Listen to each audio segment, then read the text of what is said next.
আজ তোমাদের সাথে একটা ছোট্ট গল্প শেয়ার করি, সেটা ততক্ষণ আমি পড়ে নিই আর তোমাদের এই গল্পটাও বলে নিই। তো যখন আমি চাকরি করতাম না, তখন বলতো যে তোর কী করে বিয়ে হবে, তুই কত কালো রোগা। তো যাই হোক, এবার এখন যখন আমি চাকরি করি তখন বলা হয় দেখেছিস, নিজের স্ট্যান্ডার্ডে বিয়ে করতে হয়, ঠিক আছে।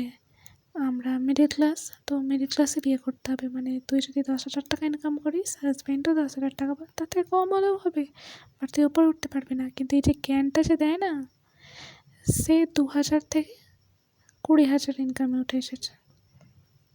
বুঝতে পারছো কী পরিমাণ হিপোক্রিট, মানে হিপোক্রেসির চরম লেভেলে পৌঁছে গেছে। তাদের কী বলবো আমি জানি না। তুমি যখন এতই বোঝো, তাহলে তুমি কেন স্ট্যান্ডার্ড মেনটেন করো নি? তোমার ইনকাম 2,000 টাকা, তো তুমি 2,000 টাকার বিয়ে করতে পারতে না, তুমি 20,000 টাকায় বিয়ে উঠে এসেছো। কিন্তু কেউ যদি নিজে চাকরি করে তার থেকে ভালো কিছু করতে চায়, তোমার চলে যাবে। এটা তো ঠিক নয় না। আর সব বিষয়ে যে তোমাকে নাকও গলাতে হবে এরকমও ব্যাপার নয়। যতই তোমার স্ট্যান্ডার্ড মেনটেন করার থাকতো, নাকে নিজেকে দিয়ে করতে হয়, ঠিক আছে।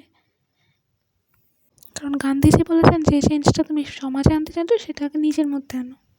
তুমি নিজের মধ্যে আনোনি, আর এখন লোককে জ্ঞান দিতে আসছো। কী দরকার তোমার, হ্যাঁ, লোকের পিছনে কাটিয়ে করার?